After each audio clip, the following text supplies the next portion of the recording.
अगर इमारत की फाउंडेशन आपने क्रिएट करने में कामयाब होगे ना तो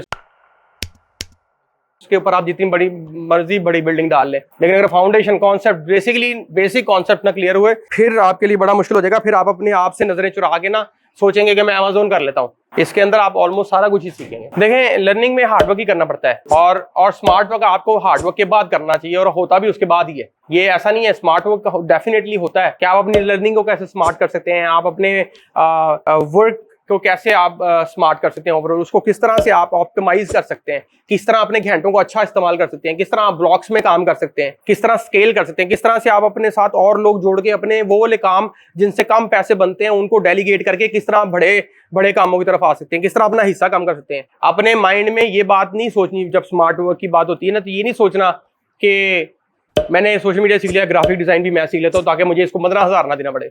आपने ऊपर जाना है या आपने पैसे बचा बचा आगे छोटा होना है। तो स्मार्ट वर्क होता है जब आप डेलीगेट करते हैं, ऑप्टिमाइज करते हैं, डेलीगेट करते हैं, तो वो करना जरूर है। लेकिन सबसे पहले हार्डवर्क क्यों? हार्डवर्क इसलिए कि आप उस ग्राफिक डिजाइनर से तब काम करवा पाएंगे जब आपको खुद आता होगा तो काम करवाएंगे, वरना वो भी चूना लगाएगा आपको। वो आपको सही काम करके नहीं देगा, क्लाइंट आने भी रहेगा, आप भी जब फंसे रहेंगे। तो आपको पता सारा कुछ होना चाहिए, जितना भी आपके नीचे काम है आपको सब करना है। और ग्राफिक डिजाइन इसका पार्ट नहीं है, इस प्रोग्राम का, लेकिन आपने इसका पार्ट समझते हुए करना है। कुछ क्लासेस हम एडिशनल देंगे भी, लेकिन आपने करना है ग्राफिक डिजाइन। कैनवा को बहुत अच्छा करना है और चीजें बहुत अच्छा करनी है। अगर आप ठीक से समझ गए ना, ये 2 महीने आपने पूरी तरह से लगा लिए, पूरी तरह से लगाने का मतलब ना बड़ा पूरी तरह से लगाने का है, तो मुझे नहीं लगता कि आप 2 महीने बाद ना इंटर्नशिप्स के बारे में सोच रहे होंगे। ठीक है, आप जॉब माइंडसेट से बाहर आ जाएंगे अगर सही लगा लिए, वरना आप इंटर्नशिप ही ढूंढ रहे होंगे।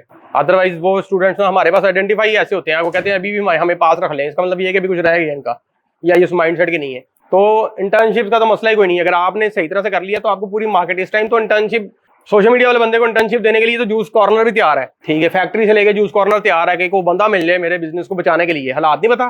ठीक है, वैल्यू आपका स्किल है ना। मिसाल के तौर पे वैल्यू क्या है? मिसाल के तौर पे एक बिजनेस है, उसको अपना पेज नहीं बनाना आता, आपको आता है, ये वैल्यू है। मेरे नजदीक क्रिटिकल थिंकिंग ये है कि एक चीज को 5-7 डिफरेंट एंगल से देखना विदाउट थिंकिंग कि इसमें कोई नेगेटिविटी निकालनी मैंने। अगर आप मेरे पास रोती भी आए तो बजाय इसके कि मैं ये सोचूं कि आपके पीछे के क्या मसले हैं, आपके घर में क्या इश्यूज हैं, और आपकी परवरिश के अंदर, घर के अंदर अगर ज्वाइंट फैमिली सिस्टम है तो उसमें आपके साथ कैसे बिहेव होता होगा और कौन लोग होते होंगे, कौन आपको पुश कर रहे हैं, कौन आपके साथ वो कर रहे हैं, मैं उसको समझूं इस सारी डायमेंशन से, या मैं कहूँगी ये बकवास कर रही है। तो ये है क्रिटिकल थिंकिंग। आप बाकी सारे चीजें भी लाजमी सोचें। डीप थिंकिंग, फिर आप मार्जिन देते हैं, आप हर किसी को मार्जिन देना शुरू कर देते हैं।